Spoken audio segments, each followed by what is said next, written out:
Alright guys, how's it going? Welcome back. Well, yesterday I had a very lengthy chat with my accountant, and he always says the same thing. Every single time I speak to him and he's doing my accounts, he always says, Matt, you really need to consider buying yourself an EV. There are loads of tax breaks, benefit in kind, all that sort of stuff. He always tells me of other advantages as well, but at that point I always switch off and start making V8 noises in my head like a kid. Anyway, I think you know what this means, don't you? I'm gonna have to find myself a new accountant. Joking apart though, I'm something of an EV skeptic, so I thought maybe I should try living with one for 7 days and see how I fare. So ladies and gents, as of tomorrow, I shall be parking up my 5-litre supercharged Range Rover, which I adore, for a whole 7 days, and instead I'll be behind the wheel of one of the cheapest used EVs on the market. But before we dive into my week-long adventure with a cheap used EV, first I just want to say a big thank you to today's video sponsor. Today's video is sponsored by EV Plus by Allied Nippon. If you've never heard of Allied Nippon, they're a household name within the automotive industry, with braking in their DNA. And now they've introduced EV Plus, a brand new brake pad range specifically designed for electric vehicles. With EV Plus, you're not just getting any old brake pads, you're getting world-class braking performance meticulously engineered for the unique demands of electric vehicles. That eye-catching red colour on the EV Plus brake pads isn't just there for looks. That's actually their brake boost instant friction layer, their secret weapon for boosting overall braking performance. They also undergo an additional heat treatment process that takes place after the pad's cured to improve stability at high temperature, and that makes sure the pad's super quiet. The EV Plus range boasts a whopping 37 references, including some of the most popular EVs in Europe. For example, the Nissan Leaf, the Kia Niro, the Renault Zoe, and the Tesla Model 3. EV Plus is built to handle the demands of modern EVs. From enhanced friction stability to top-notch efficiency, these pads guarantee a smooth and safe journey every single time. So a massive thank you to EV Plus by Allied Nippon for sponsoring today's video. Right, let me show you the EV I've chosen. This is what we're in tonight then, ladies and gents, and for the next 7 days. Shall I give you a tour? This is the car in question then. So it's a 2015, late 2015 65 Kia Soul EV in Manchester City Blue. I'm already dreading this, to be honest. It's a bit of a pensioner's car, isn't it, really? You don't get alloys, you just get these eco-friendly painted wheels. My only saving grace is that it is quite a high spec. So, I mean, I suppose it's not bad looking, is it? I don't know. Try not to think about it too much. I'm dreading turning up for a nice meal or a coffee in the morning in this. I'm not normally that shallow, I don't know what's come over me. Now this Soul EV has got a range, or so it says, of around 125 miles, but in reality, it's quite a cold day today, we're down to 4 or 5 degrees. It's telling me that it's got 75 miles in the tank, which isn't good enough, is it really? It's 50 short of their estimate, and it's not like it's a high mileage car. It's done 16,469 miles. Anyway, it is quite a good spec, so it should be quite easy to live with. I've got heated steering wheel, heated seats, sat-nav, reverse camera, Bluetooth, all that sort of stuff. It's also quite a spacious, practical car, so it should be quite easy to live with. Let's get this week out of the way, shall we? Okay then, so, as I said, I've moved house about 6 months ago, so I now have a 24-mile commute. Should be quite easy for this little car, shouldn't it? The reason I've chosen to do this experiment in this car, apart from it being the only EV I've got in stock, is because it's got quite a low range. So I thought, if I can live with this car with its sort of 80-90 mile range in good weather, then if I bought something like a Tesla Model 3 or something, then I should be able to breeze it. I ought to be able to slot this into my lifestyle without a problem. I know I do frequently knock EVs, but you really can't knock the way they drive. Yes, they're a little bit soulless, but for knocking around and doing your commute and nipping to the shops and all that sort of stuff, they're not all that bad. The thing that really bugs me about them though is the weak range. It just isn't good enough. Take this for example. In fact, hang on, let me turn my climate off. Oh, it's given us an extra 7 miles range. 10% extra for not having my heater on. It's ridiculous. Anyway, so take this drive then. I've got 24 miles. It's quite a nice sunset tonight. 24 miles to my front door. I shouldn't need to charge it overnight. So tomorrow morning, I ought to be on around 50 miles. I'm going to be driving steadily, by the way. I'm not going to be driving like a hooligan just to prove that this doesn't work. I'm going to give this a fair shot. Tomorrow morning when I get in this, it should be down to about 50 miles, 55 miles. Then I'll do the 24 miles to work. And let's see how we get on. It is quite a pleasant car to use, this. It just has zero sex appeal. That's what it is. My main concern with living with an EV is just the complete inconvenience. So I can use this, I know I'll get from work to home and back again in a day, that's fine. But for example, if I need to go into town afterwards for a meal or a drink or whatever, or I go and meet somebody, or I go to the Trafford Centre shopping centre, or anything like that, any slight deviation from the norm, I've just got a feeling I'm going to be stranded. I hope that isn't the case, but we shall see. There are plenty of EV charging points popping up everywhere, so if I get caught short, so to speak, hopefully there'll be somewhere I can plug in and get some more juice. I suppose I should tell you a bit more about my commute as well, just to give you an idea of the kinds of roads. So, it's mainly town driving, until we get on the 555 bypass, and then I'll be able to do 60 miles an hour. Then down the A34, again, 50, 60 miles an hour. So there are no motorways. And EVs don't like motorways, so this should be quite an easy challenge for it. I wanted to see if I could reset my trip, but I don't know how you do that. I do feel like a bit of a ball and bat while driving it. That's Cockney rhyming slang, by the way. Cockney is an area of London where criminals live. Sorry, I've got to stop trying to squeeze in Alan Partridge references. One thing that's quite nice about an EV, I'm sat here in traffic doing 4 miles an hour, and there's no engine noise, obviously, but there's no vibration either. It's just completely smooth and silent. You can see why EV drivers are so smug, can't you? It does make you a bit sanctimonious. I should have mentioned probably as well that this Kia Soul EV has a 27 kilowatt hour battery. So it's a little bit better than the Fiat 500 EV that I bought from California a couple of years ago.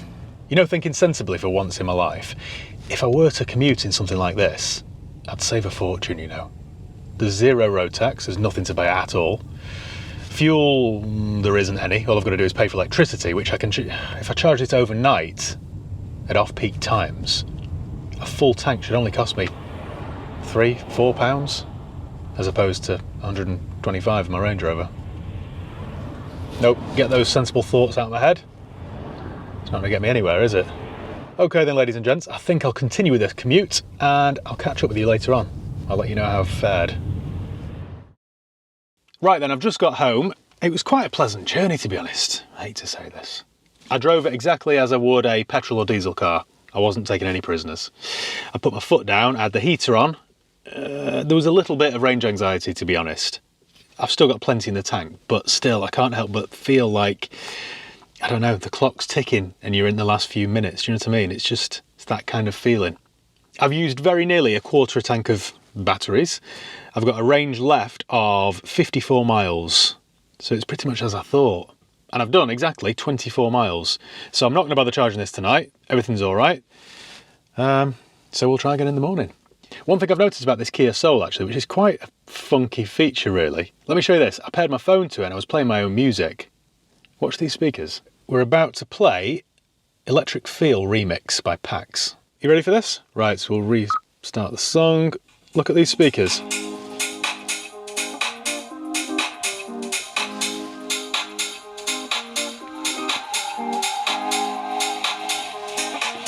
They sync up with the actual beat of the song. It's quite cool. It's like being in a bleeding discotheque. Right guys, anyway, I am going in to cook myself some dinner. This would be a perfect moment for HelloFresh, wouldn't it? I'll see you in the morning. Good morning. How are we all today? Well, I've just got back in the Kia Soul EV and it was showing me a range of 54 miles. So I've got another 24 to get back to work, so this should do it easily. There is one slight issue though. This morning I've agreed to buy a car, which I'm quite excited about actually. I don't know why I sighed. It's just a trip out and this isn't the car to do it. I've agreed to buy a low mileage Mercedes SLK from a previous customer, but it's over in Yorkshire. Now ordinarily what I would do is, on my way to work, pick up my colleague and pal, and then go up there and get it and drive it back. But of course I can't do that in this, because by the time I get there, I'm only going to have 30 miles range. And this ultimately is the biggest problem with EVs. This would be a perfect second car for me just to use to get to and from work. But is that really good for the environment? I just can't quite get my head around the fact that the best thing for the environment right now is for everyone to have two cars. Makes no sense, does it? But I already know by just day 2, I couldn't rely on this as my only car. It wouldn't work. Once I've got the SLK back from Yorkshire, then it's going for a full valet. And then tomorrow I should be able to photograph it and get it on sale for the weekend. This afternoon I'm going into town with a pal of mine to go and watch City Burnley at home. So that will involve a few beers. So this is just me parked about work. I'll probably leave it on charge because it'll be down to 25 miles. and then figure it out tomorrow. I'm wearing my Stone Island jumper, of course, just in case it all kicks off at the football. Somebody needs to be there to run off and call the police, don't they? Granted, I've only done 35 miles in this car, but it is very easy to live with. The one biggest issue I've got with this is the heater. It's 4 degrees outside, it's quite cold, I'd quite like the heater on, but I know the minute I do, watch this, I lose 10% of battery. Well, not battery, I lose 10% of my range. So most of the time now, I'm just sat here about 4 degrees cooler than I'd like. With regards to the way I've driven it, I've just treated this as a normal car. I haven't babied it, I haven't feathered the accelerator. I really wouldn't want to have a car that just forces me to drive it really gently, just to try and eke out maximum mileage. So I've just treated this as normal. Anyway, lads and ladettes, let me go and get my coffee. See you in a bit. Right, I've just had a bit of a drama, guys. I got back into the car with my coffee and I suddenly remembered I'd forgotten something at home. I needed to take some videos. This is why my life's a bit weird. I needed to take some videos of my front garden for a video that's going live tonight, and this was my only opportunity. So I had to fly back home, and to be fair, I'm not bragging, but I caned this car quite a bit. And performance-wise, it's good. It did really well. And it grips the road really well. It probably is because I put Continentals on it, and it's probably got a low centre of gravity with its batteries. But I was quite impressed with the performance. However, I'm now back on my driveway where I started, and I've got a 34-mile range. This is the trouble with EVs. There's no margin for error at all. I know with the newer ones you get a better range, so it's, you know, you probably live with it. But for something like this, you can't afford to get it wrong. Now, I don't often forget things, to be honest. I'm quite organised. But this morning, I slept through my alarm. I was supposed to go to the gym. It's been one of those mornings. And with a normal car, I'd have just spun round. If it needed some fuel, I'd have put some fuel in. But with a car like this, it's like having a 5-litre petrol tank that takes 8 hours to fill. It does make you worry. Anyway, 34 miles range, 24 miles to work. Let's start again.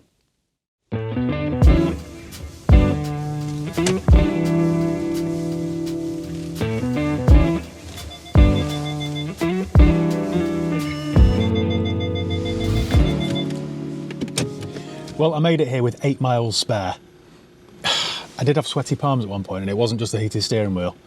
It drives really well, this, and I'm quite enjoying using it, but that range is poor. It would have been fine had I not had to nip home, but you just don't have any margin for error, like I said. What I'm going to do now then is plug this into the domestic socket, and I think it takes 7 or 8 hours. So by tomorrow, when I need it again, it'll be fully charged, and I'll have another 80 miles. One thing to mention, actually, this isn't a slight against EVs, just this particular car. The stereo system isn't the best. I had to really crank it up this morning. I can't tell you what I was listening to. All right, I may as well tell you. I was listening to Dr. Jones by Aqua. Don't judge me. And it didn't sound the best. And we all know it's a certified banger. Speaking of certified bangers, I better go and check the forecourt. Right, I'll catch you later.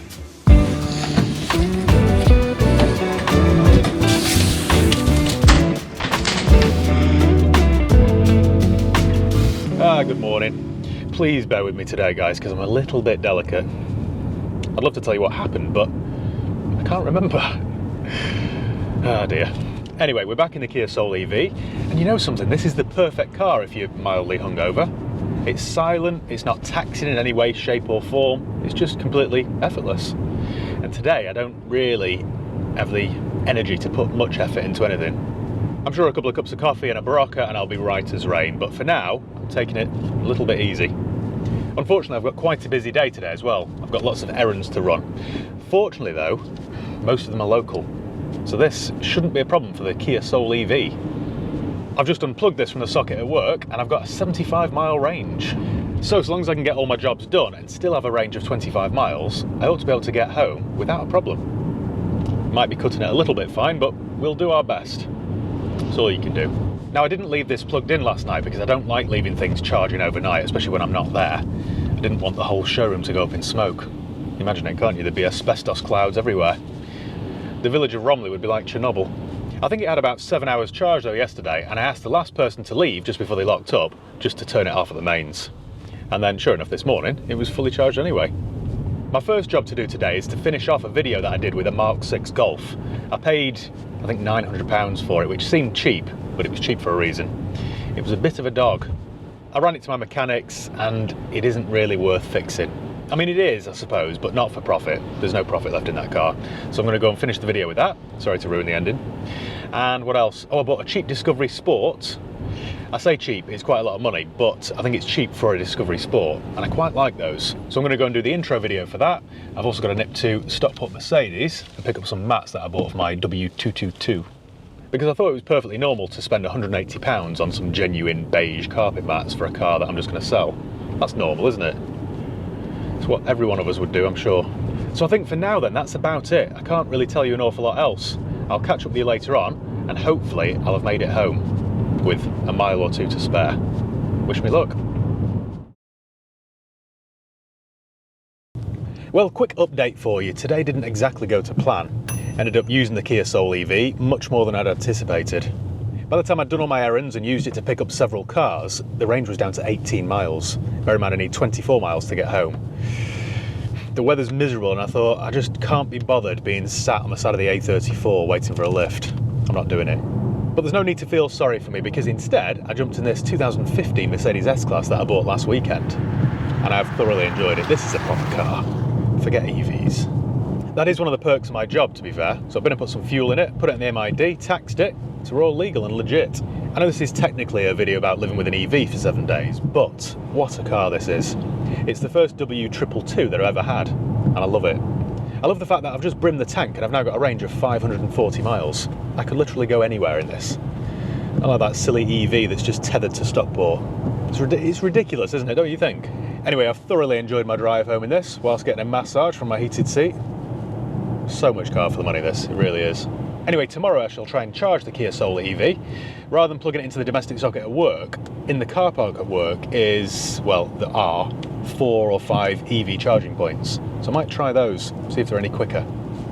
Probably not, it'll probably just stress me out. There'll be a new app to download, somebody will want my blood type, my shoe size, all that sort of stuff. But we shall give it a try, because I don't like to give in. Right, I'll see you tomorrow. Right, I've never used one of these before, so let's give it a whirl. We need to open this. That should be fun, shouldn't it? Now, I'm not sure which charger I've got. I think it's one of those. I think it's a Chademo. We've got 2 options here. That does look like a Chademo charger. Right. This is fun, isn't it?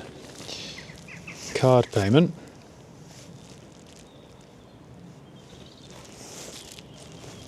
Start charge. So, contactless. I don't need to download an app, I don't think, so that's good. It's charged my card £5 already. Select your charger, I think it's that one. We'll try that. Connect your vehicle and press the start button. Well, this is quite easy so far, isn't it? We're on. Surely it's not this easy. Starting. It's just clicked. I would say that's working. Ah, we've got some flashing lights down the dash. We're in business. Well, that was painless, wasn't it? I'm quite impressed. We've got, so it's a 24 kilowatt charge, I guess, I don't know. It's been on for 35 seconds. Oh, okay, right. Does that mean half an hour then to full? It's at 61% right now, 62. And we've got half an hour until it's full, I think. That was on 24 before, so that must be the amount of power that it's downloading. You can tell I know what I'm talking about, can't you? Right, there is something I do know a bit more about, and that's coffee. We'll leave this on charge and I'll go and get a latte. Right, I've been for my coffee. It's been about 25 minutes, so let's go and unplug it and see how many miles we've got. If it was always this easy, then it wouldn't be an issue, would it? But in previous experiences, both with the Audi e-tron GT, the Genesis GV70, I've had loads of nightmares with EV charging points. They're either full and you've got to wait an hour before someone else is charged, or they just don't work, or you've got to download an app or all that sort of stuff. But so far, this one seems to be all right. Shouldn't speak too soon, should I? Let's go and have a look. You see, this is what worries me now. We've got no flashing lights on the dash. So has that just stopped? I genuinely don't know. Right, well, it's given me an extra 20 miles. That's not too bad then, is it? I was thinking for a split second that that hadn't worked, but I think it has. Don't know what it's cost me. You'd think there'd be some sort of summary, wouldn't you, to tell me how much that's cost. Let me check my banking app. Oh, hang on a minute, got a notification there. Right, well, it charged me £5 initially, but that's just like a holding thing. Then it's charged me an additional £4.78. So I don't think it's given me the £5 back. So it's charged me £9.78 for an extra 22 miles. That's expensive, isn't it? I'm just thinking my Range Rover does 22 miles per gallon if I drive it sensibly. A gallon of fuel cost me £7. That's more expensive to run than that. Right, well, it's my last day in the Kia Soul EV. So at some point today I need to get it down to the car wash it and then put it back on sale. I took this off sale, took it off the website about a week ago. I didn't want to be halfway through the video and then someone called me to say, oh, can I buy your Kia? No, I'm using it for a video. Anyway, I've now spent a full week with it, and to be honest, I've quite enjoyed it. It drives really well.